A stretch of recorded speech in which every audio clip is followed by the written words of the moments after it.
We begin tonight with a new report that President Trump urged then FBI Director James Comey to drop the investigation of one of his campaign aides' connections to Russia. The New York Times reports that at a February meeting, Mr. Trump told Comey, "I hope you can let this go." It came a day after the president fired National Security Advisor Michael Flynn for lying about his contacts with the Russians. The president fired Comey last week.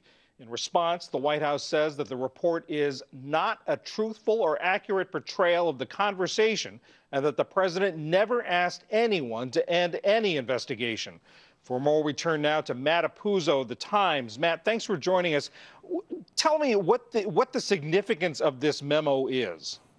Well, the significance of the memo, of course, is just last week, the president fired Jim Comey, the FBI director, and the stories kept changing. And one of the back and forths has been there was this conversation between Comey and the president in which the president said, "I want your loyalty," and Comey wouldn't give him his loyalty. And then the question became, well, is that why he got fired?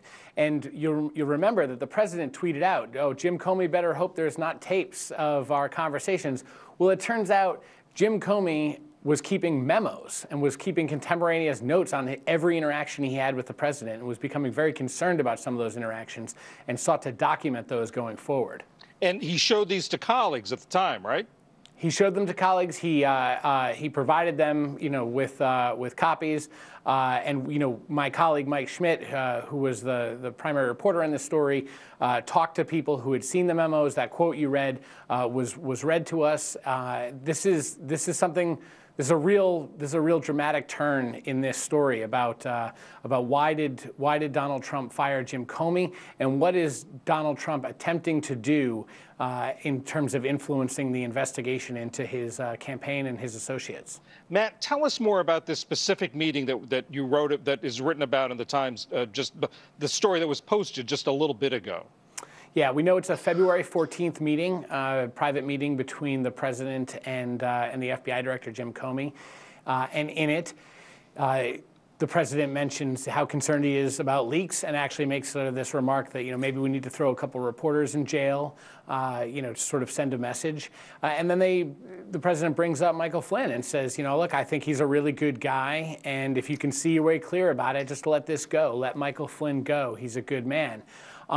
Now, Comey went back, apparently, and documented that conversation. And one thing that's interesting about Comey is, 10 years ago, Comey was at the center of another major issue where he described this dramatic showdown with the Bush administration over warrantless wiretapping. And the White House denied that conversation.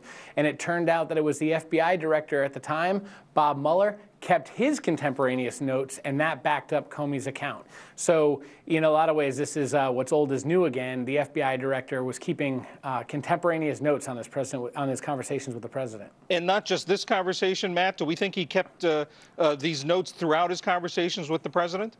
Our understanding is he documented every interaction, every meeting, and every phone call with the president, and on a number of occasions expressed concerns about the emerging relationship between the White House and the FBI director. Remember, the FBI director is normally kind of an arm's length relationship with the White House for precisely this reason, because sometimes the FBI can be investigating things that are politically problematic for the White House. Matt Apuzzo, as you say, this could be a dramatic turning point in this relationship and what's going on between the two men, between President Trump and James Comey. Thanks for joining us. Great to be here. Thanks so much. And meanwhile, the White House is also standing its ground tonight on the other uproar swirling around President Trump today. An issue in that case, allegations that the president passed classified intelligence from another nation to the Russians. William Brangham begins our coverage. What the president discussed with the foreign minister was wholly appropriate to that conversation and is consistent with the routine sharing of information. National Security Advisor H.R. McMaster used that phrase, wholly appropriate, 9 times today as he pushed back against reports that President Trump made a damaging disclosure to Russian diplomats last week.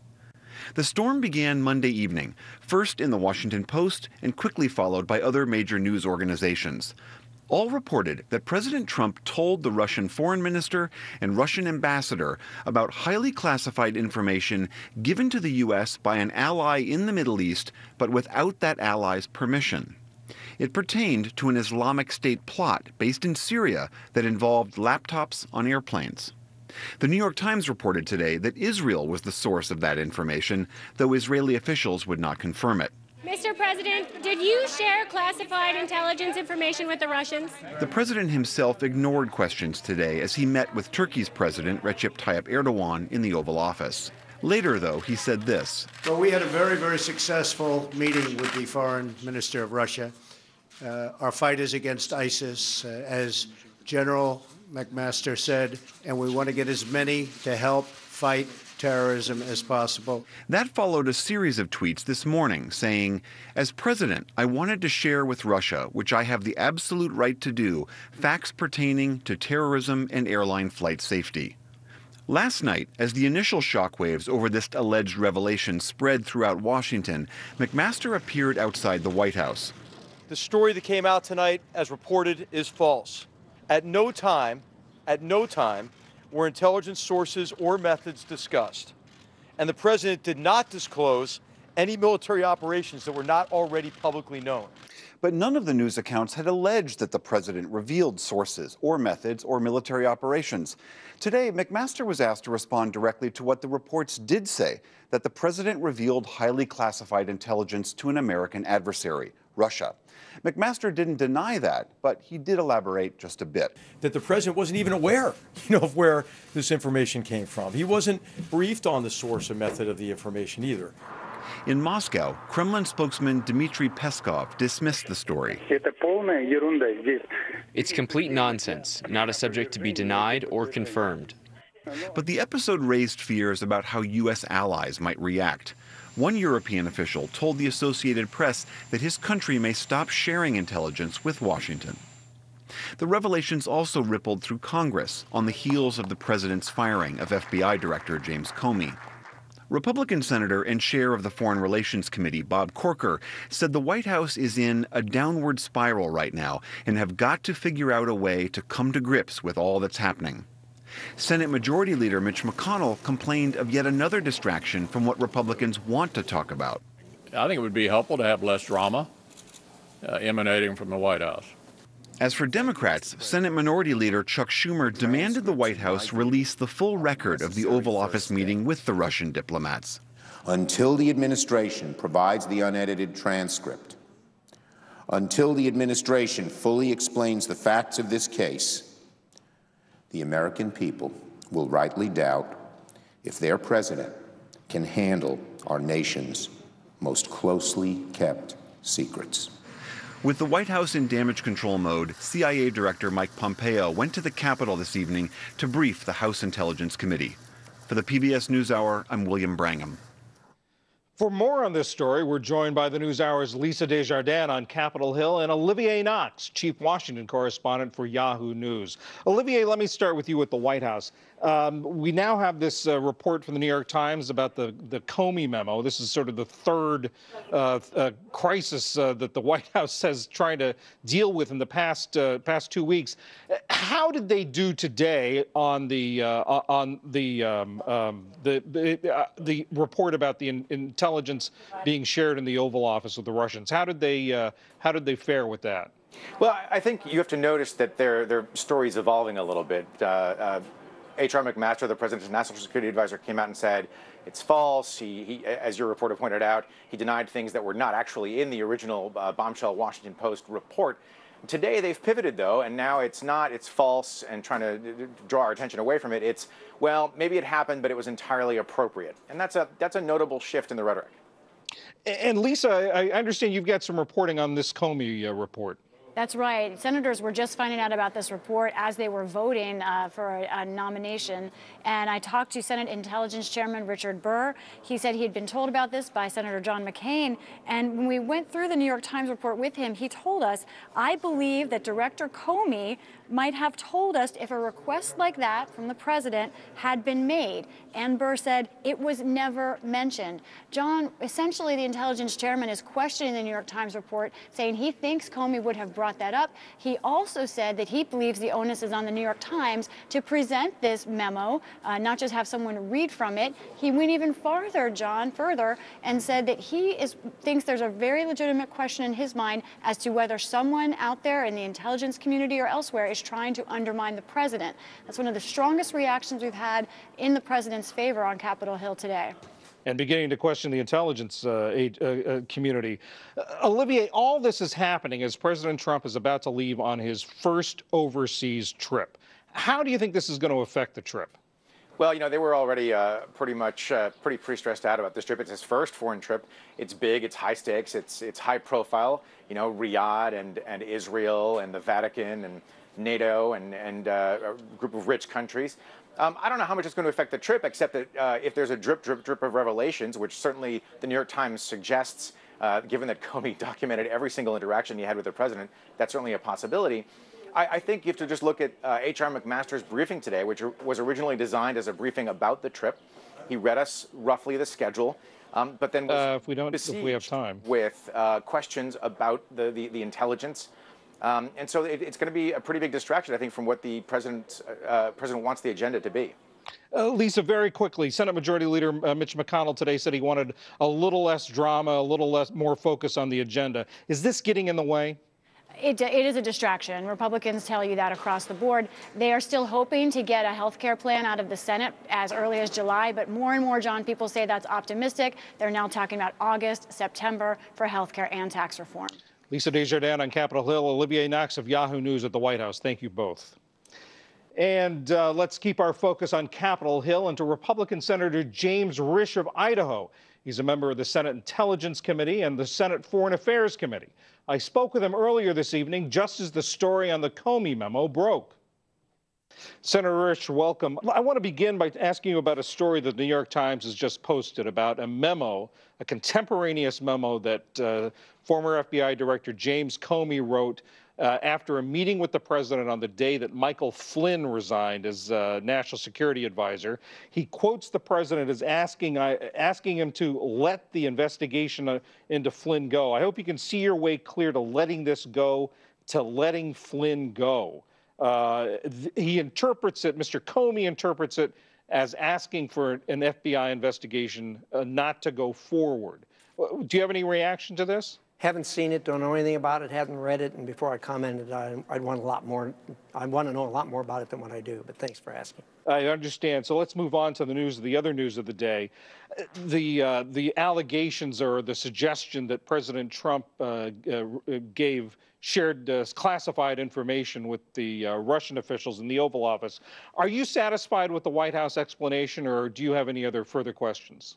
Well, I don't really need the White House explanation on this. There's only one person on the planet who can make the decision whether to declassify something and whether to talk to someone outside of those of us that are cleared with security, and that's the President of the United States.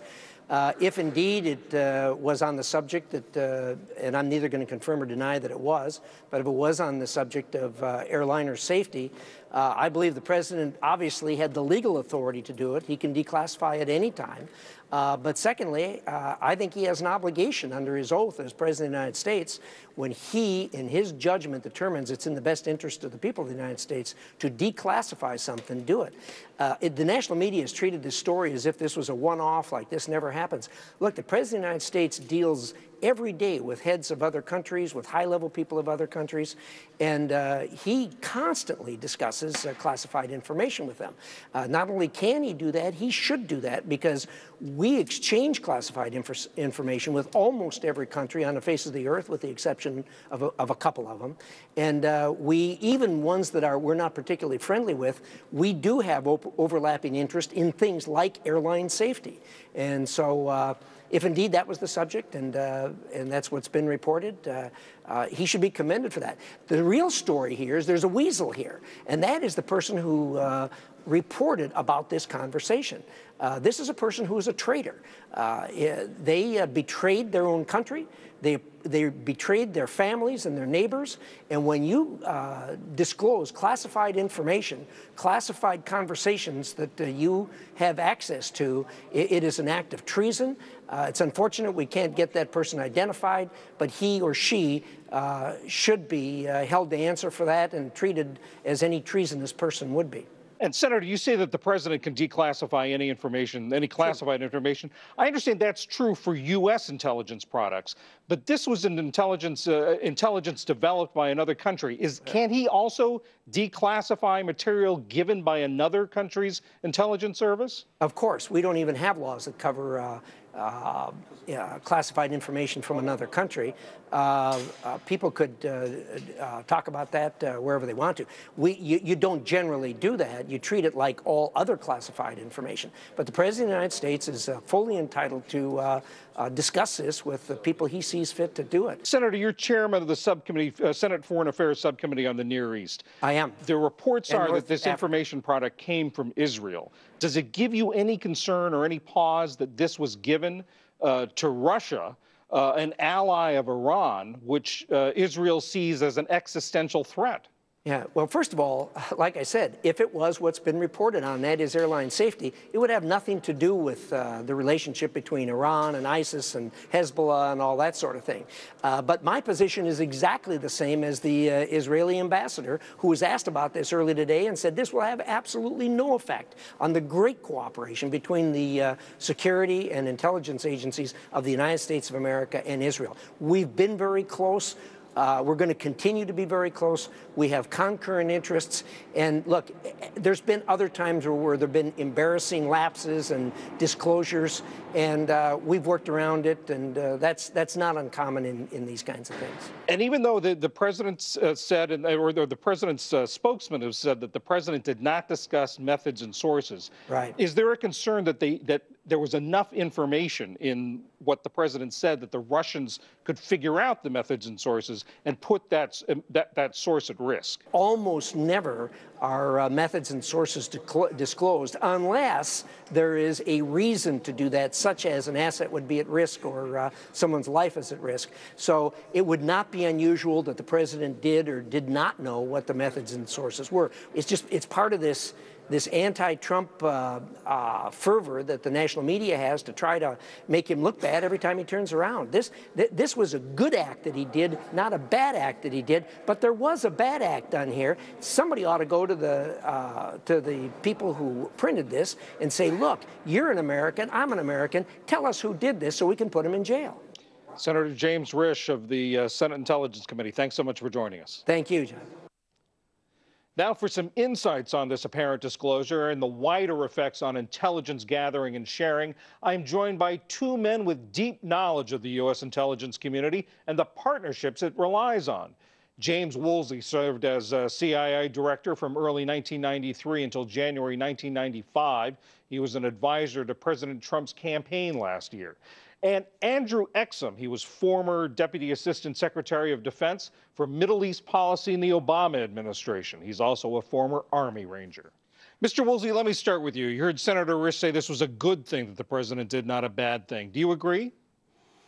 Well, it depends on whether the information gets out and damages either our relations with another country or our ability to keep sources and methods held very closely. It may be that it will not cause a major difficulty, but I think giving anything away to the Russians is something that has to pass about half a dozen levels of scrutiny, and that's the real problem here. Unlike President Reagan, who was faced with declassification decisions on the aircraft that was shot down, the Russian aircraft and so forth, here we've just turned it loose and to the Russians, and that ought to have been preceded by a day or two anyway of high-level discussions among the top-level officials to make sure we knew exactly what we were turning loose and exactly why. Andrew, what's your take on this? Well, no, that's exactly right. I mean, with all due respect to the senator from Idaho, anytime, and look, I just, came out of government service at the Pentagon. I know how frustrating leaks can be, but anytime someone says the real problem is the media or leaks, they're usually trying to defend the indefensible. And the problem here is that I don't think the American people realize how much of our intelligence is actually derived from our partners.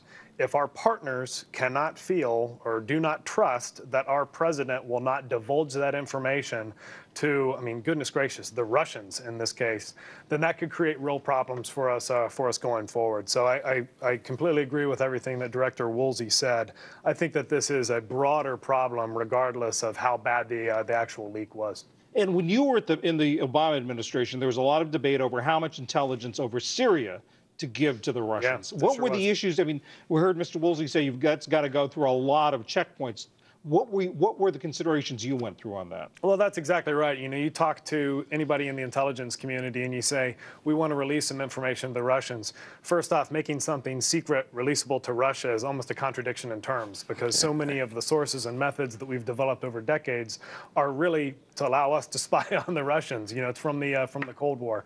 So there's a lot of worry that even in divulging any type of information to the Russians, even if you don't get into sources and methods, they're going to backwards engineer how you got that information and thus learn something about your own capabilities. So that was a huge concern anytime you start to discuss sharing information with the Russians. And Mr. Woolsey, there are reports now that this information came from Israel. Is that a particular concern of giving this information to Russia, who's allied with Iran, who Israel sees as a mortal threat to their existence? Yes, but there's a major footnote, I think. The yes is because of the way you formed the question. Yes, it is a serious matter if it undercuts Israel's security at all, and if it disturbs our relations with them. But the Israelis, looking at the shift from President Obama to President Trump, would probably give up a couple of half-ton trucks full of classified information in order to preserve that switch. And they are very happy with, and understandably so, with the new American administration. And although they would have criticisms, and if there was something really sensitive in this, they would have been very upset about it and would have come in and talked to the American Director of Central Intelligence and explained why they were really worried and it ought not to happen again. But in terms of quietly seething and being really upset and so forth, no, I think they're very pleased at having a Trump administration. And Mr. Woolsey, General McMaster said that the president didn't know where this information came from. You're experienced at briefing presidents and also, quite frankly, briefing this president. You worked with him in the campaign. How much information do you give a president about a piece of intelligence?